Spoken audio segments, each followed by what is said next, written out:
অনেকে জানতে চাই শিয়াদের ব্যাপারে আপনার মতামত কি। আমি বলি ভাই, বাংলাদেশে অন্তত 15 কোটি মুসলমান বাস করে, তাই না? এই কোটি কোটি মুসলমানকে আপনি শিয়াদের সম্পর্কে জিজ্ঞেস করেন, দেখবেন 99%ই জানে না শিয়া কি, তাদের মতবাদ কি, বিশ্বাস কি, ইতিহাস কি। তারা বোঝে শিয়া, সুন্নি, হানাফি, হাম্বলি, মাযহাবি, লামাযহাবি এইসব হইল হুজুরদের বিষয়। আসলে হুজুররাই এগুলা বলে, হুজুররাই চর্চা করে, সাধারণ মুসলমানরা কিন্তু এগুলাকে ভালো চোখে দেখে না। যখন তারা শোনে ইসরায়েলি বাহিনী ইরানে হামলা করতেছে তারা কষ্ট পায়, আবার যখন শোনে ইরান থেকে ইসরায়েলে মিসাইল উড়ে যাইতেছে তারা খুশি হয়। কারণ কি? কারণ ইরান মুসলমান। ইরানের মুসলমানরা আমাদের মতোই এক আল্লাহ বিশ্বাসী, এক রাসূলে বিশ্বাসী, এক কালেমায় বিশ্বাসী, আর এটাই সাধারণ মুসলমানদের জন্য যথেষ্ট।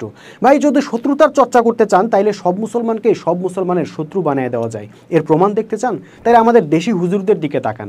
এক হুজুর আরেক হুজুরকে কাফের, গোমরা, কুফরি আকীদা ফতোয়া দিতেছে। কাজে শিয়াদের নিয়েও তাদের অনেক ফতোয়া থাকবে, মতভেদ থাকবে, এটাই স্বাভাবিক। আপনি চাইলে সেই মতভেদের ইস্যুগুলা নিয়ে কিয়ামত পর্যন্ত চর্চা করতে পারবেন, কোনো অসুবিধা নাই। কিন্তু যদি মুসলিমদের ঐক্যের প্রশ্ন ওঠে তাইলে শত্রুতার পয়েন্টগুলোকে বাদ দেওয়া লাগবে আর ঐক্যের সেতুবন্ধন গড়ে তোলা লাগবে।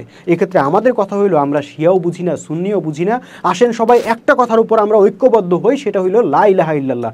আল্লাহর বিধান ছাড়া অন্য কারো বিধান মানি না। এই কথার উপর শিয়ারাও দাঁড়ায়, সুন্নিরাও দাঁড়ায়। তারপর একজন নেতার হাতে বায়াত নিয়ে ঐক্যবদ্ধ হই আর অন্যান্য ব্যক্তিগত মতভেদগুলোকে ব্যক্তিগত পর্যায়ে রাইখা দেয়, ওগুলোকে সামনে না আনি। মনে রাখতে হবে, ঐক্যবদ্ধ উম্মাহ না হইতে পারলে কিন্তু শিয়ারও মুক্তি নাই, সুন্নিরও মুক্তি নাই।